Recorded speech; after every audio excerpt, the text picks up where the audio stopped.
The text message from my brother Jack glowed on my phone screen like a slap across the face.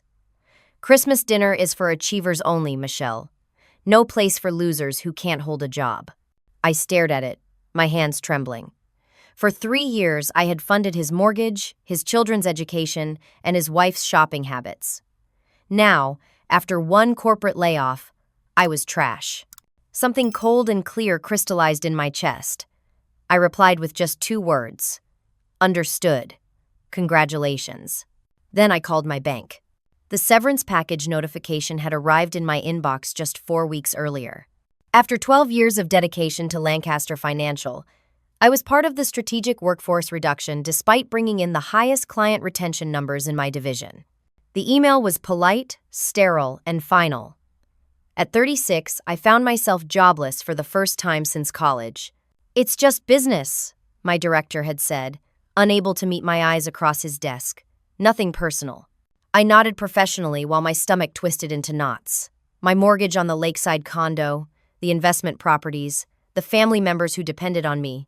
I maintained my composure until I reached my car, where I finally allowed myself 10 minutes of panicked sobbing before straightening my blazer and driving home. The irony wasn't lost on me that I'd spent years helping others secure their financial futures while now facing uncertainty about my own. But I had savings, investments, and a solid resume. This setback would be temporary. Jack called that same evening, not to offer support, but to check if his money would still be coming. "Of course the kids' tuition is covered," I assured him, though his phrasing grated on me. I made a commitment to them. My brother's 3 children attended prestigious private schools, courtesy of my generosity. Jack had always struggled financially despite his business management degree, while I had flourished in finance. His wife Tara had never worked, preferring to maintain her social calendar and appearance with my financial assistance. "And the mortgage supplement?" he pressed. "Jack, I just lost my job today. But you've got savings, right? You're always lecturing me about having 6 months of expenses saved." I closed my eyes, fighting a wave of irritation. Yes, everything will continue as normal while I job hunt. Great. Tara's planning Christmas this year. She's thinking about catering from Westfield Grill. I remembered my card being charged $800 there last Christmas Eve. That sounds nice. After hanging up, I opened my financial tracking app. Over the past 5 years, I had given Jack's family over $300,000. The educational trust for the children. The monthly loans that were never repaid. The credit card I maintained for emergencies that somehow included Tara's spa days and Jack's golf club membership. Why did I do it? Maybe because our parents died when Jack was still in college, and I felt responsible for him. Maybe because I loved my nieces Hannah and Ashley and nephew Noah. Maybe because success felt hollow without sharing it. I began applying for jobs immediately, leveraging my professional network.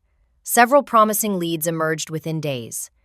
I remained optimistic and continued all financial commitments to Jack's family. 2 weeks later, while scrolling through Instagram, I saw Tara's post showcasing the delivery of a designer Christmas tree and professional decorators transforming their home. The caption read, "Planning the most exclusive holiday gathering ever. Blessed only the best people." Something about the phrasing bothered me. I texted Jack asking about their Christmas plans, wondering if I should bring anything special. His response came hours later. "Actually, we're keeping it small this year, just immediate family." I stared at my phone in confusion. I was immediate family, had been my entire life. The following day, I needed documentation for a job application and was searching through my home office files when I found a folder labeled Children's Education. Inside were the receipts and transfer confirmations for the private school payments I had made.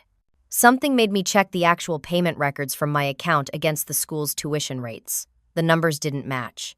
I was transferring $15,000 per semester per child, but the actual tuition was only $12,000. Feeling uneasy, I called the school's financial office. After verifying my identity as the payer on the accounts, the administrator confirmed my suspicion. "Yes, Miss Thompson, we show that you pay the full tuition directly, and Mr. Thompson then receives the $3,000 per child alumni discount refunded to his personal account." My hands grew cold. Jack was pocketing $27,000 a year that I thought was going toward his children's education. I hung up and immediately checked my other financial connections with my brother. The monthly mortgage assistance of $2,000 exceeded their actual payment by nearly $800. The credit card I maintained for family emergencies showed recent charges at luxury retailers, electronics stores, and a five-star resort deposit dated just after my layoff. While sorting through this evidence of betrayal, my phone buzzed with a text from Jack. "Christmas dinner is for achievers only, Michelle. No place for losers who can't hold a job." My heart stopped. My own brother was banning me from a family Christmas celebration that I was unknowingly financing, while simultaneously stealing from funds I provided for his children's education. I felt physically ill, but something inside me hardened with clarity. This wasn't just about Christmas. This was about years of exploitation disguised as family obligation. I photographed all the financial evidence, saved it to a secure folder, and made my decision. I replied to his message with just 2 words. "Understood. Congratulations." Then I called my bank and began the process of reclaiming my financial autonomy. Growing up, Jack and I had different strengths. I excelled academically, securing scholarships and graduating with honors. Jack struggled in school but compensated with charm and social connections. Our parents never compared us, emphasizing our unique qualities. After their unexpected deaths in a car accident my senior year of college, I postponed my career plans to help Jack complete his education. I worked 2 jobs, maintained our family home, and ensured he had every opportunity. When he graduated, I thought my responsibility was fulfilled. But then came his marriage to Tara, a woman with expensive tastes and minimal interest in employment. Their first child arrived soon after, followed quickly by twins. Jack always had reasons why this month was tight, why this unexpected expense appeared, why things would improve after the next promotion. I built my career methodically, investing wisely, and living below my means. As my wealth grew, so did Jack's expectations of my assistance. What began as occasional help evolved into regular subsidies. I justified it as family support, taking pride in providing opportunities for my nieces and nephew that Jack and Tara couldn't afford. Now, I realized I'd been enabling dependency, not helping. My hands trembled as I dialed Jack's number the morning after his cruel text. He answered on the 6th ring, his voice casual. "Hey, what's up?" "I got your message about Christmas," I said, struggling to keep my voice steady. "Oh, that. Look, it's nothing personal. Tara's inviting some important people from her social circle, and she's worried you might be. Well, not in the best place emotionally. Given your employment situation..." "You mean the situation where I lost my job 4 weeks ago and have been actively interviewing while still paying your mortgage and your children's education?" A pause. "Don't be dramatic, Michelle. It's just one dinner. You can spend it with friends or something." "With the friends I haven't had time to maintain because I've been working 60-hour weeks to support my own lifestyle plus yours?" His tone sharpened. "If this is about money, just say so. I always knew there were strings attached to your help." Tears stung my eyes. "No, Jack. This is about family, about respect, about gratitude." "You want gratitude? Fine. Thank you for being Little Miss Perfect, who lords her success over everyone. Thank you for making sure we all know how much we depend on your generosity. Happy now?" "I found the tuition discounts you've been pocketing," I said quietly. The silence was thunderous. That's a misunderstanding," he finally stammered. "Is it? Like the emergency credit card charges for Tara's new handbag collection? Or the extra mortgage money you've been skimming? You're spying on me now? Going through my personal finances?" "They stopped being personal when they involved my money, Jack." "So that's it? One setback and you're cutting off your own family? Some sister you are." The unfairness of his accusation felt like a physical blow. "You just told me I'm not welcome at Christmas because I lost my job. Because you're depressing to be around. Always with the job talk and the market analysis. Nobody wants that energy during the holidays." I ended the call as tears streamed down my face. Within minutes, my phone exploded with messages from Jack, alternating between guilt trips and accusations. I needed perspective, so I called my closest friend Sandra for coffee. We met at our favorite cafe where I explained the situation. Sandra's expression darkened as I spoke. "Michelle, I need to tell you something, and you're not going to like it." She revealed that Jack and Tara had been bad-mouthing me to extended family and mutual friends for months, portraying me as controlling and condescending while minimizing my financial support. According to them, I was nouveau riche and desperate to show off, using their family as tax deductions. They've been planning this Christmas event as some sort of social climbing opportunity, Sandra explained gently. Tara's been telling everyone it's a gathering of successful people only and making jokes about your situation. The betrayal cut deeper than I could have imagined. Not just the money, but the deliberate damage to my reputation and relationships. What are you going to do? Sandra asked. I need to understand exactly what I'm dealing with, I replied. The next day, I met with my financial advisor, Brendan, bringing all documentation of my entanglements with Jack's family. As we reviewed the records together, his professional composure slipped into concern. Michelle, this isn't normal family support. This is financial exploitation. He helped me trace all accounts, transfers, and commitments. That's when we discovered something shocking. Deposits I'd been making to Jack's business account had stopped being processed through his company months ago. Further investigation revealed Jack had been unemployed for at least 4 months while pretending to go to work each day. He's completely dependent on your support, Brendan concluded. Not partially. Entirely. I felt dizzy with the revelation. My brother's entire life was a facade maintained by my labor. His country club membership, Tara's luxury vehicle, their children's activities, their home in the prestigious neighborhood, all funded by me while he pretended to be a successful businessman. What do you recommend? I asked Brendan. First, protect yourself. Then, decide what obligations you want to maintain based on values, not manipulation. I left his office with a clear action plan, a strange calm replacing my hurt and anger. This wasn't about revenge. It was about reclaiming my agency and establishing healthy boundaries. Jack had made his position clear. I was only valuable when financially successful and socially useful. Now I would show him the natural consequences of that worldview. Over the next 3 days, I methodically implemented my financial reorganization plan. First, I canceled the supplemental credit card Tara used for emergencies. Next, I redirected all educational payments to go directly to the schools without passing through Jack's accounts, eliminating his discount skimming scheme. Then, I discontinued the mortgage supplements, additional allowances, and recurring transfers. I created separate educational trusts for Hannah, Ashley, and Noah that would activate when they turned 18, ensuring they could pursue college or vocational training regardless of their parents' financial situation. Jack would have no access to these funds. Working with my attorney, I drafted formal documentation of all these changes, including records of past support and evidence of misappropriation. This wasn't for legal action. I had no desire to sue my brother, but for protection against potential claims or accusations. The changes were processed quickly. I expected Jack's reaction would be immediate and volatile. I was right. My phone rang at 10:30 on a Tuesday morning. It was Tara, her voice shrill with indignation. What the hell is going on, Michelle? My card was just declined at Nordstrom for $5,000. I've discontinued the emergency card, I replied calmly. Without warning me? I'm standing here humiliated in front of everyone. I apologize for the public embarrassment. That wasn't my intention. Well, fix it. Call them right now and tell them it's a mistake. It's not a mistake, Tara.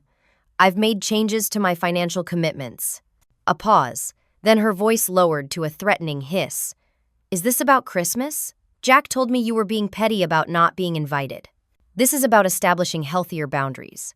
I'm happy to discuss this further when you're not in a public place. You can't do this to us. We have obligations, plans. I understand. You'll need to adjust those plans based on your actual income rather than my subsidies. She hung up. 20 minutes later, Jack called. What the hell are you doing? He demanded without preamble. Restructuring my finances following my employment change, I answered. You're punishing my children because you're mad at me. Actually, I've established trusts for their future education that you can't access. Their current schooling will continue to be paid directly to the institutions. The children aren't being punished at all. We had an understanding. Did we? Was that understanding that you could insult me, exclude me from family events, and embezzle from funds meant for your children while I continued to support your lifestyle? Because that wasn't my understanding. His tone shifted to cajoling. Look, I was stressed when I sent that text. Of course you're welcome at Christmas. Tara's already adjusting the plans. Thank you for the invitation, but I've made other arrangements. I hadn't, but the lie came easily. Michelle, be reasonable. We depend on you. That's precisely the problem, Jack. You're a grown man with a business degree and years of professional experience. You shouldn't be dependent on your sister's income. So you're just cutting us off? Cold turkey? What about transition support? The children's educational expenses will continue to be covered. Everything else is your responsibility, as it always should have been. His breathing changed, becoming shallow and rapid. You don't understand. I can't just suddenly start paying for everything. Why not? Because, he lowered his voice, because I have obligations, financial commitments. Your mortgage and regular household expenses? More than that. His voice cracked with genuine fear. I borrowed money from people who aren't very patient. A chill ran through me. What kind of people, Jack? Just some guys who helped when the business had cash flow issues. But the interest compounds weekly, and your regular transfers were keeping them satisfied with the minimum payments. The implication struck me like a physical blow. My brother had entangled himself with loan sharks or predatory lenders, using my regular financial support to service high-interest debt rather than building stability. How much do you owe? I asked. About $80,000. I nearly dropped the phone. $80,000? To whom? Different sources. Some cash advance places. A couple private lenders from Carson's connections. Carson was his golf buddy, a man I'd always found unsavory. And what happens if you don't pay? His silence was answer enough. Jack, this is serious. You need to talk to a legitimate financial advisor and possibly an attorney. These kinds of lenders often operate in legally questionable ways. I can't go to the police. These guys have connections. The desperation in his voice was real. For the first time in our conversation, I felt a flicker of genuine concern for my brother beyond my own hurt feelings. What about your job? Can you get an advance or bonus? Another painful silence. Jack, your job can't help? I don't exactly have access to that option right now. Because you've been unemployed for months? I said quietly. His sharp intake of breath confirmed my knowledge. How did you know? I've been reviewing all my financial connections. It wasn't hard to figure out. Are you having me investigated? Anger replaced his fear. I didn't need to investigate. The evidence was in my own accounts. So that's it? You're just gonna let these guys come after me? After your own brother? What about the kids, Michelle? Have you thought about what happens to them if something happens to me? The manipulation was so transparent, it almost made me laugh. Almost. I'm not responsible for debts you concealed from me, Jack. Nor am I obligated to continue financing a lifestyle you can't afford while you insult and exclude me. Fine. You've made your point. I apologize for the Christmas text. It was stupid and cruel.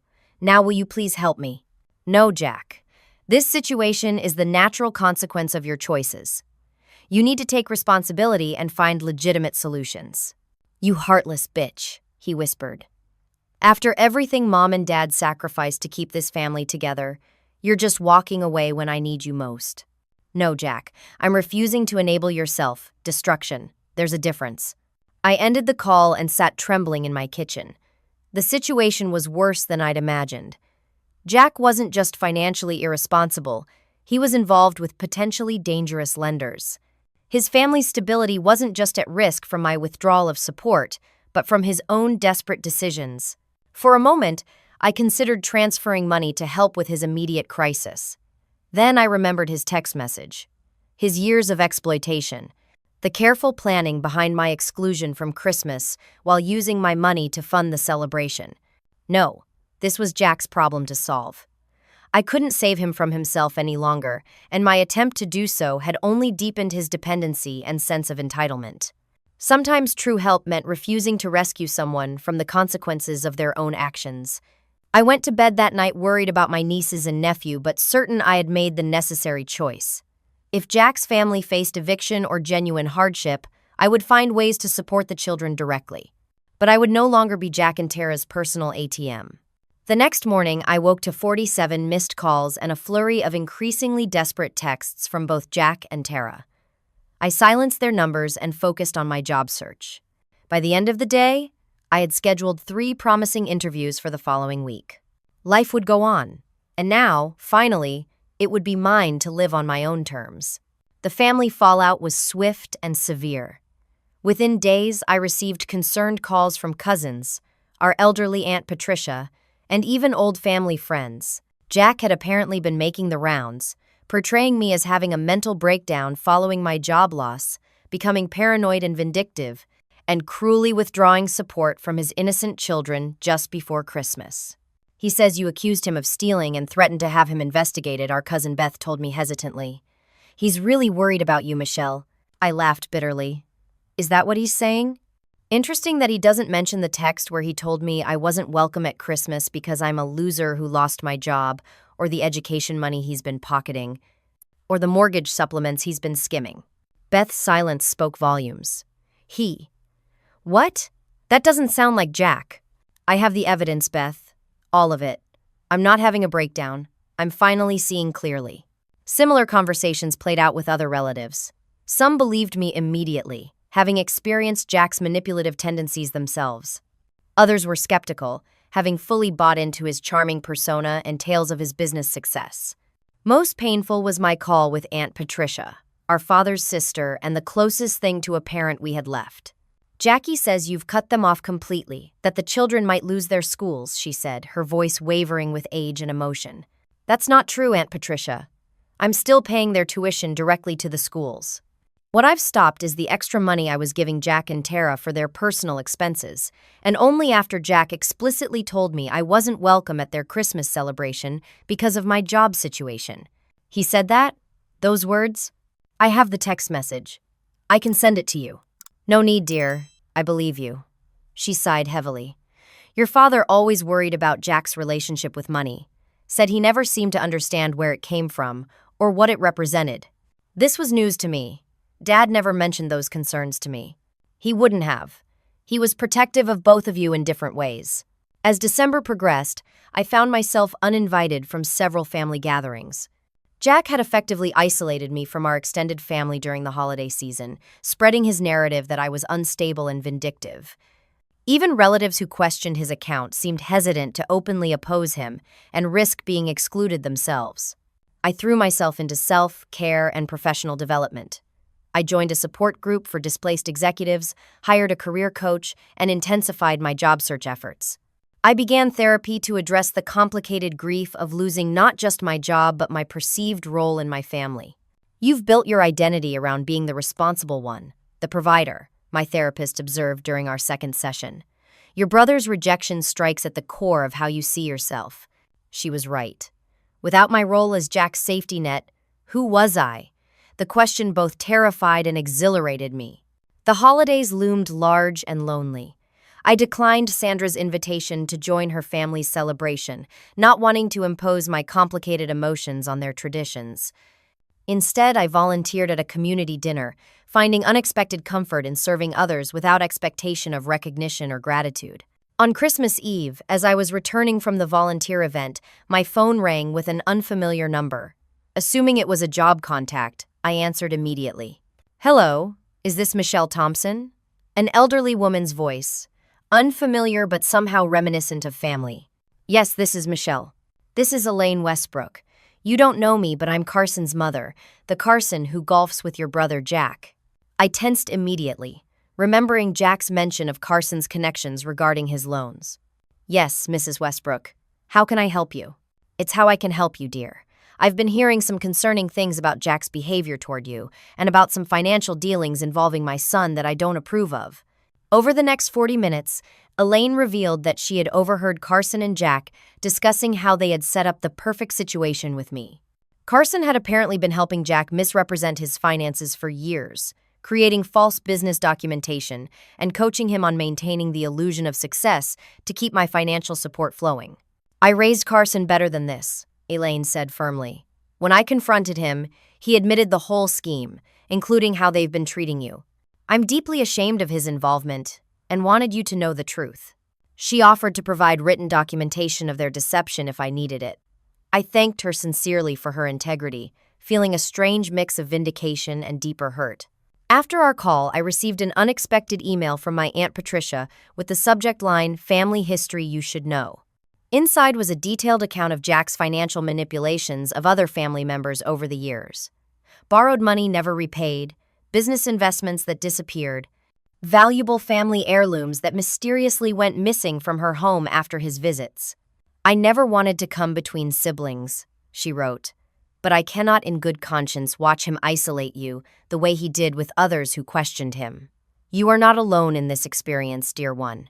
Attached to her email were messages from 3 other family members, 2 cousins, and an uncle, all sharing similar stories of Jack's financial exploitation and subsequent character assassination when they stopped providing resources. I called Aunt Patricia immediately, and she confirmed she had been quietly connecting with other family members who had experienced Jack's manipulation. After your call, I started making inquiries, she explained. It seems Jackie has been working the family for money for quite some time. Always with a crisis, always with just enough repayment to keep everyone hoping, and always with terrible stories about anyone who stops the flow. Why didn't anyone say anything? I asked. Shame, mostly. No one wants to admit they've been fooled, especially by family. And Jack is very skilled at making his victims feel like they're the villains if they refuse him. By the end of Christmas Day, I had connected with 5 extended family members who shared their experiences with Jack's financial manipulation. Together, we created a secure group chat to compare notes and provide mutual support. It was a strange kind of holiday gift, an unexpected community formed through shared pain, but offering genuine understanding. On December 26th, Jack launched the next phase of his campaign against me. He posted a lengthy Facebook message describing how I had abandoned his family during a difficult time and how concerned he was about my mental state following career disappointments. He carefully crafted his words to elicit sympathy for himself, while appearing concerned about me. What he didn't expect was the response. One by one, family members began commenting with their own experiences of Jack's financial manipulation. Cousin Ryan detailed the business loan that vanished. Uncle Paul described the family heirlooms that disappeared after Jack helped him organize his late wife's belongings. Aunt Patricia shared a dignified but devastating account of discovering Jack had been stealing her prescription medications and selling them. Jack deleted the post within hours, but the damage to his narrative was done. He had inadvertently created the opportunity for his other victims to find their voices and connect with each other. My phone rang late that night. It was my niece Ashley, Jack's 16-year-old daughter, calling from what she described as a burner app to avoid her parents knowing she was contacting me. Aunt Michelle, is it true what Dad's been saying about you having some kind of breakdown? No, honey, it's not true. Your dad and I are having a disagreement about money and family obligations. Is that why Mom's been crying all week and Dad keeps having closed door phone calls where he yells at people? My heart sank. Probably. Your dad made some financial decisions that are causing him problems now. Are you still paying for our school? Dad said we might have to leave after winter break. I'm still paying your tuition directly to the school, Ashley. You don't need to worry about that. She was quiet for a moment. Dad's been saying awful things about you, that you're bitter about being single and childless, that you're punishing him because you're jealous of our family. The accusations stung, but I kept my voice steady. Those things aren't true, but I understand why he might say them. People sometimes say hurtful things when they're scared or ashamed.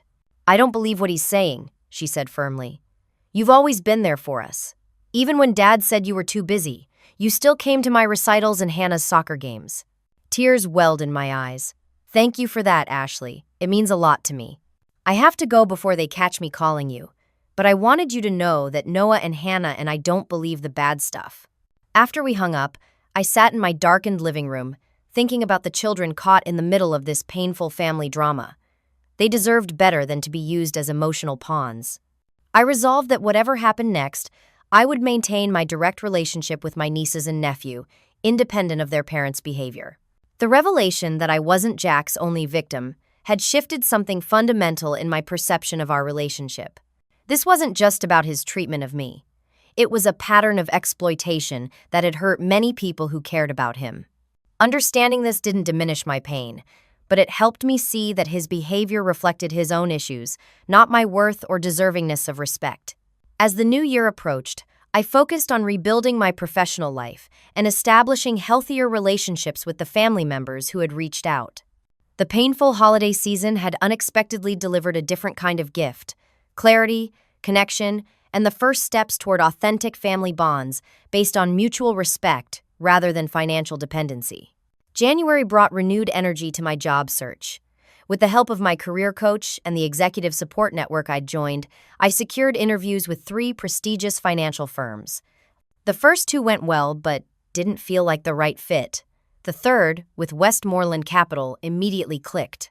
"Your client retention statistics are impressive," noted Gloria Harrington, their senior VP of Client Relations, during our second interview, especially considering the market volatility during that period. "I believe in transparent communication, even when the news isn't ideal," I explained.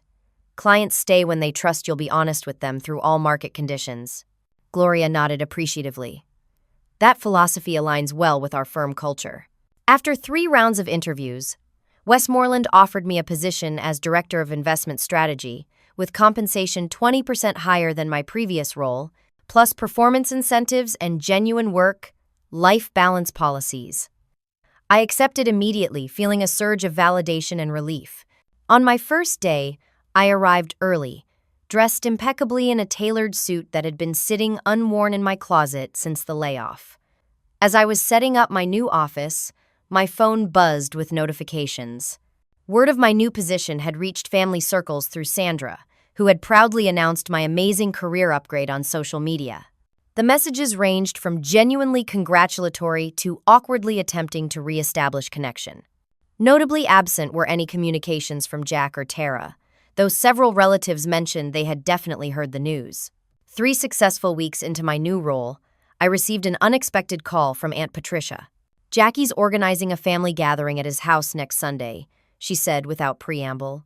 "He's calling it a family healing circle to address the misunderstandings and bring everyone back together." I sighed. "Let me guess, I'm suddenly invited?" "Indeed. He specifically asked me to make sure you know you're welcome. Says he wants to clear the air." The timing was suspicious, coinciding perfectly with my return to financial stability. "Are you going, Aunt Patricia?" "Oh, yes," she said with unusual steel in her voice. "I wouldn't miss this performance for the world. And neither should you, Michelle." "You think I should attend?" "I think you should hear what he has to say for himself. And I think he should have to look you in the eye while saying it." After careful consideration, I agreed to attend. The week before the gathering, Jack called me directly for the first time since our confrontation about his finances.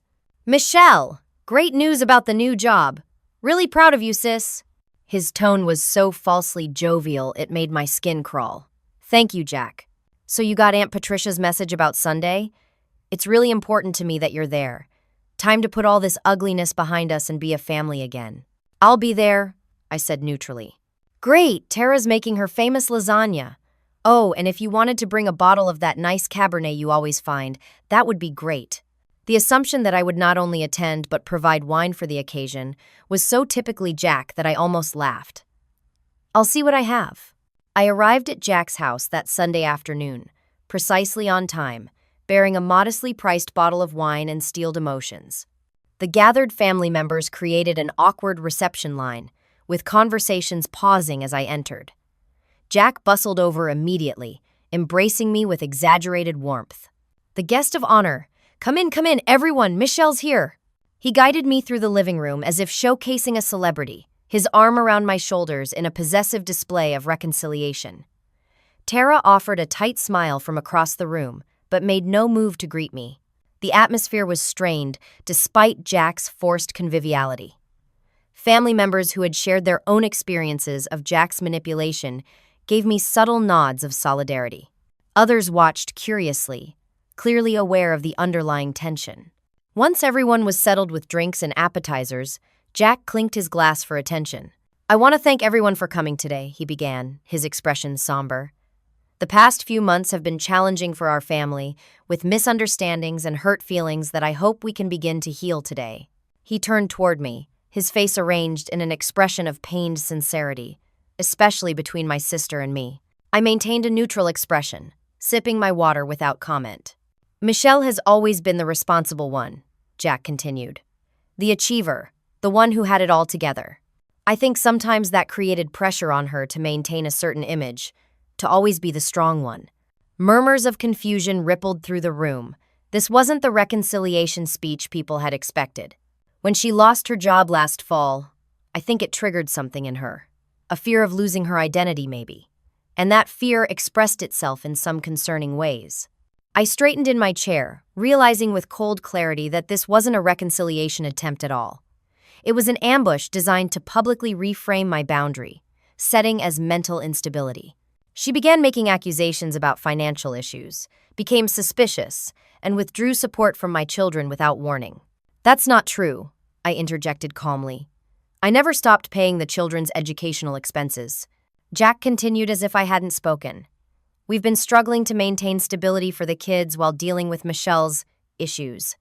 But now that she's found a new job, I'm hopeful she'll return to being the sister we all know and love, and that she'll realize family is more important than money. The calculated manipulation was breathtaking in its audacity. Jack was simultaneously casting me as mentally unstable, financially vindictive, and morally deficient for prioritizing money over family, all while positioning himself as the concerned, forgiving brother. I opened my mouth to respond, but before I could, a voice spoke from the doorway.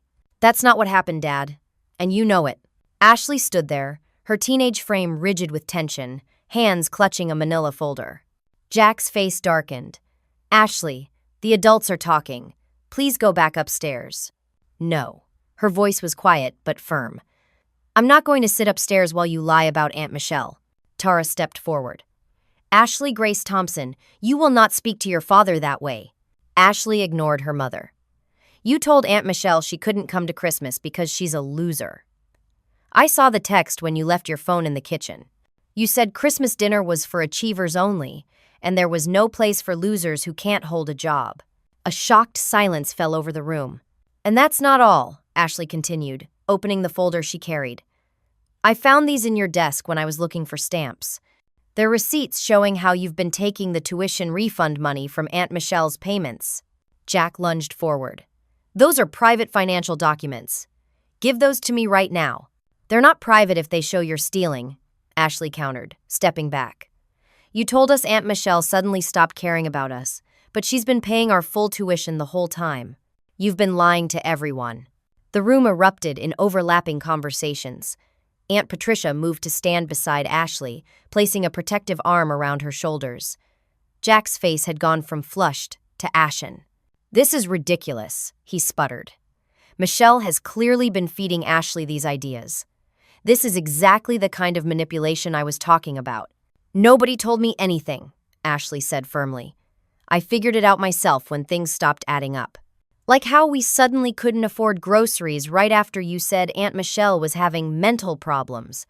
Or how you were always saying she was too busy to visit us, but then I'd see her at my recitals anyway. Hannah, 14, had moved to stand beside her sister. You said Aunt Michelle didn't want to see us anymore, but she sent me a birthday card that you hid. I found it in your desk drawer. The systematic way Jack had attempted to sever my relationship with his children while using me financially became painfully clear to everyone present. Family members exchanged glances of dawning comprehension. Tara attempted damage control. Kids, you don't understand adult finances. Sometimes parents have to make difficult decisions. Like spending Aunt Michelle's money on your spa weekends while telling us we can't afford new school supplies, Ashley interrupted. I understand that just fine, Mom. Jack's expression shifted from shock to rage. That's enough. Both of you, upstairs now. You're grounded until further notice. No, I said, finally rising from my seat. Ashley and Hannah have shown tremendous courage and integrity today. They shouldn't be punished for telling the truth. This is still my house, Jack hissed, and they're my children. Yes, they are, I agreed. And they deserve better than to be used as pawns in your financial schemes. I turned to address the gathered family members. I didn't want to do this publicly, but since Jack has chosen to make accusations in front of everyone, let me be clear about what actually happened. Calmly, and without emotional flourishes, I detailed the financial support I had provided Jack's family for years, my discovery of his misappropriation of funds, his text excluding me from Christmas, and his subsequent attempts to manipulate both me and other family members. I have never stopped supporting the children's education, I concluded. What I stopped was enabling Jack and Tara's exploitation of my financial resources while they insulted and excluded me. The room had grown utterly silent. Jack stared at me with naked hatred, while Tara seemed to be calculating the social damage of the revelations. Then 12-year-old Noah, who had been quietly observing from a corner, spoke up. Is that why Dad said we might have to leave our house? Because Aunt Michelle stopped giving you extra money? Jack couldn't meet his son's eyes. It's complicated, buddy. No, it's not, Noah said with childlike clarity. You were mean to Aunt Michelle, and now you have to pay for stuff yourself. That's not complicated. A startled laugh escaped someone in the room, quickly stifled. The family healing circle dissolved soon after, with relatives departing in uncomfortable silence or stopping to express private support to me or the children. Jack retreated to his home office, door slamming behind him. Tara busied herself aggressively cleaning up untouched food, refusing to make eye contact with anyone. I found Ashley, Hannah, and Noah huddled in the kitchen. I'm proud of you, I told them quietly. Standing up for the truth takes real courage. Are you still mad at us? Noah asked anxiously. I was never mad at you, I assured him. The disagreement was between your parents and me. My feelings for you three have never changed. I handed each of them a business card with my contact information. If you ever need to reach me directly, for anything, you can call this number, day or night. As I prepared to leave, I heard raised voices from Jack's office. The door suddenly burst open, and he stormed out, face contorted with emotion. This is all your fault, he shouted, pointing at me. My whole life you've been showing me up, making me look bad. Perfect Michelle with her perfect grades and perfect job and perfect life, always looking down on everyone else. The raw pain in his voice silenced the room. This wasn't calculated manipulation anymore, but genuine anguish breaking through. I never wanted to rely on you, he continued, voice cracking. Do you know what it's like living in your shadow? Having to smile and say thank you while my big sister pays for my children's education because I can't? Having to pretend I'm successful while borrowing money from you every month just to keep up appearances? Tears streamed down his face. And then you lost your job, and for 1 second, you weren't perfect anymore. You were struggling like I've been struggling my whole life. And I couldn't handle it.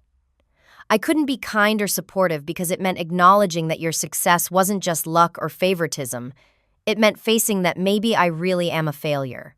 The admission hung in the air between us. For the first time, I glimpsed the true source of Jack's behavior, not just greed or entitlement, but profound insecurity and self. Loathing disguised as resentment. I don't think you're a failure, Jack, I said quietly. I think you're a man who's made choices based on appearances rather than values. And you can make different choices. Easy for you to say, he muttered, but the venom had left his voice. No, it wasn't easy. Nothing about this situation has been easy, for any of us. I gathered my purse and coat. I hope you find a way forward that doesn't involve using other people or lying to yourself. Your children deserve that. So do you. I left without further confrontation, driving home with a strange mix of exhaustion and lightness. The public reckoning had been painful but clarifying. Jack's mask had finally slipped, revealing not just his manipulative tactics, but the wounded core beneath them. Understanding didn't excuse his behavior, but it helped me see our relationship with new clarity. We had both been playing roles assigned in childhood, the responsible achiever and the charming underdog roles that had calcified into destructive patterns. Breaking those patterns would be difficult but necessary for authentic healing. As I pulled into my driveway, my phone pinged with a message from Aunt Patricia. You handled that with grace. Your parents would be proud. For the first time in months, I felt genuine hope that something healthier might eventually grow from the ashes of our old dysfunctional family dynamic. The aftermath of the family gathering unfolded in unexpected ways. Within days, I learned from mutual connections that Tara had finally confronted Jack about their true financial situation after the public revelations. The discussion had apparently escalated into a major argument heard by neighbors, ending with Tara driving away late at night. She returned 3 days later with a rental truck and her mother, removing personal belongings and the children's essentials from the house. According to Ashley, who texted me updates, her parents were taking space to reassess their relationship, Tara's phrasing for what appeared to be a trial separation. More surprising was Tara's next move. She applied for a position as an administrative assistant at her children's school, her first job application in over 15 years. When Ashley shared this news, her message contained a hint of pride. Mom says she needs to set a better example for us about self-reliance. Meanwhile, Jack faced the full consequences of his financial deceptions. Without my supplemental income, and with Tara no longer managing their social appearances, he could no longer maintain the facade of success. His country club membership lapsed. The luxury SUV was sold and replaced with a practical sedan. The house, leveraged to its limit, was listed for sale. Most concerning were his unofficial creditors, who began making increasingly insistent contact once the regular payments stopped. After a particularly threatening encounter in a parking lot, Jack finally sought proper legal help at Aunt Patricia's insistence. "He's meeting with a bankruptcy attorney," she informed me during one of our weekly calls. "Not what anyone wants, but better than dealing with those predatory lenders indefinitely." I maintained careful boundaries throughout this upheaval. When Jack called asking for just enough to get through this transition period, I declined firmly but without rancor. "I can recommend financial counseling resources," I offered instead. "And I'm continuing to cover the children's educational expenses directly." "You're really going to watch your own brother go bankrupt?" he asked bitterly. "I'm watching my brother take responsibility for his choices," I corrected. "There's a difference." Throughout February, I focused on excelling in my new role at Westmoreland while developing independent relationships with my nieces and nephew. I established a regular schedule of taking them to Saturday morning activities: Noah to baseball practice, Hannah to her art class, Ashley to volunteer at the animal shelter, creating Precious on one time with each child away from the family drama. During these outings, I learned how deeply Jack's financial manipulation had affected them. They described years of confusion about why they couldn't afford basic necessities despite appearances of wealth, and the constant anxiety of hearing their parents argue about money behind closed doors. "Dad would come home with expensive gifts sometimes," Hannah explained during our drive to her art studio, "but then Mom would cry later about overdue bills. It never made sense. And we couldn't tell anyone," Ashley added during her turn the following week. "Dad was always saying we had to protect the family image, that it was private business." I was careful never to criticize Jack or Tara directly, focusing instead on validating the children's experiences and teaching them about healthy financial habits. When they asked questions about the family conflict, I gave appropriate but honest answers. "Your dad and I have different approaches to money," I explained to Noah, "and sometimes those differences created problems between us. But those problems are between adults, not about you." In mid-March, I received an unexpected invitation to a small family dinner at Aunt Patricia's home. Upon arrival, I was surprised to find Jack seated alone at the dining table, looking uncomfortable and diminished in a simple button-down shirt rather than his usual designer attire. "It's just the three of us tonight," Aunt Patricia announced. "I thought it might be time for a conversation without an audience." Over her famous pot roast, we engaged in stilted small talk until Aunt Patricia fixed Jack with a pointed stare. "You had something you wanted to say to your sister, didn't you, Jackie?" He cleared his throat, eyes fixed on his plate. "I've been in therapy. Part of the process is making amends where possible." I nodded, but remained silent. "I treated you terribly," he continued, finally meeting my gaze. "Not just the Christmas text, but for years before that. I took advantage of your generosity while resenting you for having it to give. I lied to you, stole from funds meant for my children, and then tried to turn the family against you when you established boundaries." The straightforward acknowledgement caught me off guard. This wasn't the charm offensive I had expected, but something more raw and genuine. "I'm not asking for money," he added quickly, "or forgiveness. I just need you to know that I understand what I did and I'm sorry for it. Truly sorry." "What prompted this realization?" I asked cautiously. "Losing everything," he admitted with a self-deprecating smile. "The house is in foreclosure. The bankruptcy is processing. Tara's working and living with her mother. I'm staying in Carson's guest room and interviewing for sales positions I would have considered beneath me 6 months ago." He pushed his food around his plate. "But mostly it was the kids. Ashley refused to speak to me for weeks after that day at the house. When she finally did, she said she couldn't respect someone who lies and steals, especially from family. coming from my 16-year-old. It hit different than hearing it from anyone else. Aunt Patricia reached over to pat his hand encouragingly. "I've been working with a therapist on my issues," he continued. "The competitiveness with you. The need to appear successful at any cost. The lying." He took a deep breath. "I've been dishonest for so long, I sometimes can't remember what the truth even is anymore." "That sounds difficult, but important work," I said carefully. "It is. And part of it is making a full financial disclosure to everyone I've borrowed from." He slid a sealed envelope across the table. "This is an accounting of everything I received from you over the years, with my acknowledgement of the debt. I can't repay it now, maybe not ever in full. But I want it documented that I don't consider it gifts, but obligations I failed to meet." The gesture was unexpected and oddly moving. Not because of any real prospect of repayment, but because it represented Jack taking ownership of his actions without excuses or manipulations. "Thank you," I said, accepting the envelope. "That means something." "There's something else," he added hesitantly. "Tara and I are discussing a legal separation. She's different now, more independent. Says she doesn't want the kids to grow up thinking women are supposed to be decorative dependents." "That sounds like a positive development for her," I observed. "It is, for all of us, probably." He sighed.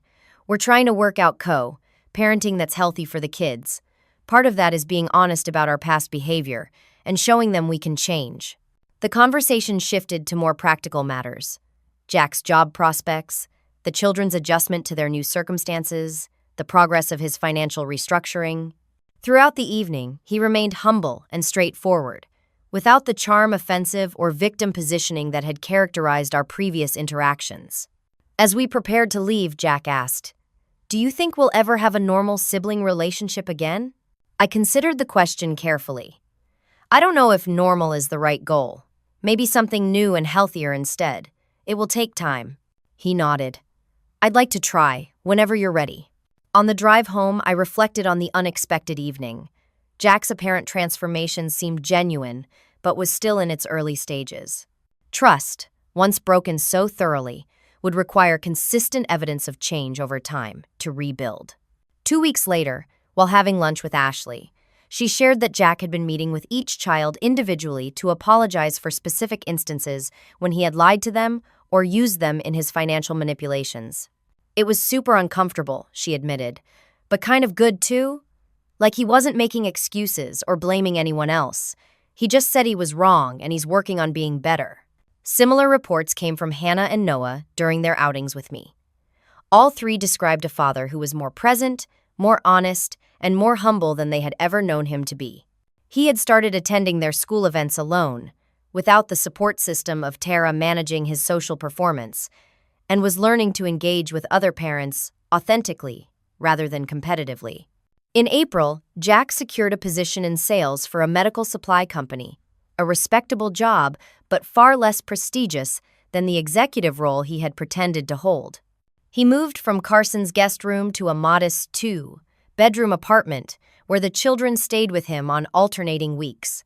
"It's weird seeing Dad in a normal place," Noah confided during baseball practice, "but he makes us breakfast himself now instead of just giving us money for the school cafeteria. And we play games at night instead of him being on his phone all the time." These small changes suggested Jack was indeed rebuilding his life on a foundation of authenticity rather than appearance, a painful but necessary transformation. While I maintained healthy boundaries, I found myself cautiously optimistic about the possibility of an eventually healed relationship. The most significant moment came in late April when I received a formal invitation to Noah's 13th birthday celebration, jointly hosted by Jack and Tara at a community park, a far cry from the lavish parties of previous years. "We really hope you can make it," Jack's handwritten note read. "No pressure, but the kids really want you there. So do I." I decided to attend, bringing a thoughtfully chosen gift for Noah and an open mind about this new chapter in our family dynamics. Noah's 13th birthday fell on a perfect spring Saturday, warm sunshine illuminating the community park where Jack had set up a simple celebration. No hired entertainers or extravagant decorations, just balloons tied to picnic tables, a homemade banner, and classic lawn games set up for the children and their friends. I arrived carrying my gift, a quality telescope Noah had mentioned wanting during one of our Saturday morning drives, and a sense of cautious optimism. Jack spotted me immediately and approached with a tentative smile.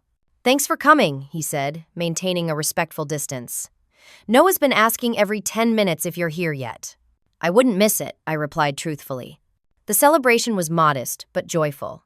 Tara had prepared homemade food instead of catering, and Jack organized old-fashioned relay races that had the children laughing breathlessly. The gifts were fewer and simpler than in previous years, but Noah received each with genuine appreciation. When he opened my telescope, his eyes widened with delight. "This is exactly what I wanted. Dad, look." Jack examined it with appropriate enthusiasm. "That's incredible, buddy. Maybe Aunt Michelle can help you set it up sometime. She always knew more about science than I did." The casual acknowledgement of my knowledge, without resentment, marked a subtle but significant change. The old Jack would have felt compelled to, one, up the gift or downplay its importance. As the party wound down, I helped Jack and Tara clean up while the children played a final game of Capture the Flag. Working alongside them felt surprisingly comfortable, our conversation flowing around practical matters without tension. "Thanks again for the telescope," Jack said as we folded the picnic tablecloths. It was thoughtful, and probably educational, which is a bonus. "Noah mentioned his interest in astronomy during baseball practices," I explained. "It seemed like something he might enjoy long-term." "That's the difference," Jack said quietly. "You actually listen to what the kids say they want, not what would look impressive to other parents." Tara nodded in agreement. "We're trying to do more of that now, focusing on what matters to them instead of appearances." Their humble acknowledgement of past mistakes felt genuine, as did their efforts to create a healthier environment for the children despite their marital difficulties. The separate living arrangements seemed to have reduced the tension between them, allowing for more functional co-parenting.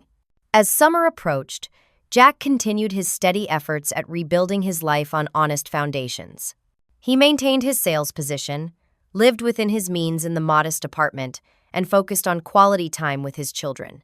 Tara likewise embraced her new independence, eventually securing a full-time administrative position at the school and moving from her mother's house to a small condo of her own. Our family relationships gradually evolved into something new. Jack and I established a cautious friendship based on clear boundaries and honest communication. We began a tradition of monthly family dinners that included Tara, the children, and occasionally Aunt Patricia's simple gatherings focused on connection rather than impression. During one such dinner in July, Jack shared news that revealed how far he had come. "I've been offered a promotion," he announced as we enjoyed dessert on his apartment patio, regional sales manager with a decent salary increase. "That's wonderful," I said sincerely. "Congratulations." "Thanks. The thing is, it would mean more travel, more hours." He glanced at his children. "I talked it over with the kids and Tara, and I've decided to turn it down." This was perhaps the most surprising development of all, Jack voluntarily choosing family balance over status and income. "The job I have now lets me be present for the important stuff," he explained. "I'm making enough to cover my needs and child support. The extra money and title just don't seem worth missing Hannah's art show or Noah's science fair."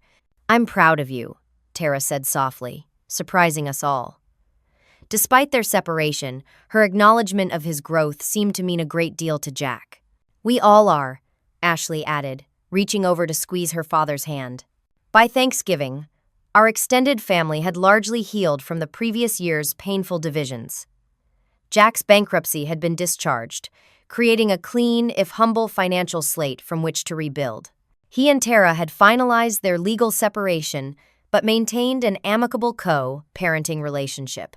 The children thrived under the more authentic family dynamic, each developing their own interests with appropriate support. As for me, I continued to excel in my position at Westmoreland while developing a more balanced approach to family relationships. I maintained my support for the children's education, but established clear boundaries around other financial assistance, offering guidance rather than resources when Jack or Tara faced challenges. When December arrived, bringing with it memories of the previous year's painful exclusion, Jack approached me after a family dinner. "I've been thinking about Christmas," he began hesitantly. "Tara and I are planning a small celebration at her place on Christmas Eve and mine on Christmas Day. Nothing fancy, just family and good food. He met my eyes directly. It would mean a lot to all of us if you would join us, for both, if you're comfortable with that. The invitation represented a complete reversal from the previous year's cruel rejection. More importantly, it came without manipulation or hidden agenda, simply an honest desire for my presence. "I'd be happy to," I replied, feeling the last knot of resentment loosen in my chest. On Christmas Eve, I arrived at Tara's condo with thoughtfully chosen gifts and a homemade dessert. The contrast with the previous year's extravagant, exclusionary celebration couldn't have been more pronounced. The decorations were modest but tasteful, the meal simple but prepared with care, the atmosphere warm and genuine. Jack arrived shortly after me, greeting everyone with comfortable affection before helping Noah set the table. He had brought a small photo album for each child, filled with family pictures and handwritten notes about special memories. "I thought it was important for them to have these connections to our history," he explained when I commented on the thoughtful gifts. "The good parts of our family story shouldn't be lost because of my mistakes." As we gathered around Tara's table, I looked at the faces of my family members, Jack, humbled but more authentically himself than I'd ever known him to be. Tara, newly independent and confident. The children, thriving in an environment of honesty and appropriate expectations. Aunt Patricia, beaming with quiet satisfaction at our healing family. "I'd like to say something," Jack announced as we prepared to eat. "Last Christmas, I made a terrible choice driven by pride and resentment. I excluded the person who had been most generous to this family because I couldn't face my own failures." He looked at me with genuine remorse. "Michelle, I know one good Christmas can't undo that hurt, but I want you to know that I recognize the gift you gave us all by refusing to enable my destructive behavior.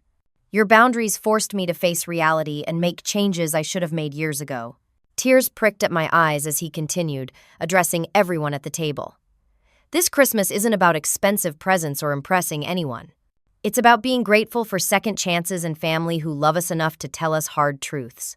The meal that followed was filled with laughter, honest conversation, and a depth of connection that had been missing from our family gatherings for as long as I could remember. No one was performing or competing. We were simply present with each other, imperfections and all. Christmas Day at Jack's apartment continued the theme of authentic connection. The children proudly showed me their modest bedrooms, decorated according to their own tastes, rather than designed for show. Jack prepared a simple but delicious meal with their help, the kitchen filled with cheerful cooperation instead of catered perfection. As we sat in his small living room after dinner, Jack handed me a sealed envelope. "It's not much," he said quietly. "Just the first installment. But it's important to me." Inside was a check for $500 with Repayment Education Fund written in the memo line. "Jack, you don't have to." "I do," he interrupted gently. "Not because you asked or expected it, but because it's right. I've set up a direct deposit from each paycheck. It'll take years, maybe decades, but acknowledging the debt is part of my recovery." The amount was symbolic more than significant, but the gesture represented something profound. Jack wasn't seeking to buy forgiveness or manipulate my affection. He was simply taking responsibility for his actions, one step at a time. Later that evening, as I prepared to leave, Ashley pulled me aside. "Thank you," she said, hugging me tightly. "For the gifts?" "You're welcome." "No," she shook her head. "For not giving up on us last year when it would have been easier to just walk away. For showing me what integrity looks like. For being the aunt I needed even when Dad was being awful to you." Her words touched me deeply. Family isn't always easy, but it's always worth fighting for the right way. "I know that now," she agreed. "Because of you." Driving home through the quiet Christmas night, I reflected on the extraordinary journey of the past year. What had begun with cruel rejection had transformed into deeper, more authentic family bonds. Jack's painful reckoning with his behavior had led to genuine change. Tara's discovery of independence had revealed strength she never knew she possessed. The children had learned valuable lessons about integrity and resilience. As for me, I had found a new understanding of my own worth beyond financial provision or professional success. True family connections couldn't be bought with generosity or maintained through enablement. They required honest communication, appropriate boundaries, and the courage to withhold support when it became destructive. The Christmas text that had once shattered my heart now seemed like the painful beginning of a necessary transformation. By rejecting me as a loser, Jack had inadvertently forced us all to re-examine what truly constituted winning and losing in life. Success wasn't measured by appearances or acquisitions, but by the courage to live authentically and love honestly. As I arrived home to my peaceful condo, decorated with simple but meaningful ornaments, I felt a profound sense of gratitude for the journey, difficult as it had been. Sometimes the most painful rejections lead us to the most necessary reckonings. Sometimes losing what we thought we had opens the door to gaining what we truly need. The lesson wasn't about revenge. Though my calm response to Jack's cruelty had indeed created natural consequences he couldn't escape. The real lesson was about the power of boundaries, the importance of truth, and the possibility of genuine transformation when we refuse to participate in destructive patterns. My phone buzzed with a group text from Jack to the family. A photo of all of us around his Christmas table, faces glowing with genuine happiness. The caption read simply, "Best gift ever. Real family. Thank you all for second chances." I saved the image, knowing it represented something far more valuable than the elaborate artificial celebrations of the past. This was the true meaning of family. Not perfect, not always easy, but authentic, resilient, and ultimately healing. Would you agree that setting healthy boundaries with family members is one of the hardest but most important things we can do? Have you ever had to make a difficult choice between enabling someone you love or allowing them to face the consequences of their actions? Please comment below with your thoughts or experiences. And if this story resonated with you, please like, subscribe, and share to help others who might be struggling with similar family challenges. Thank you for listening, and I wish you the courage to create authentic relationships in your own life, whatever that might require.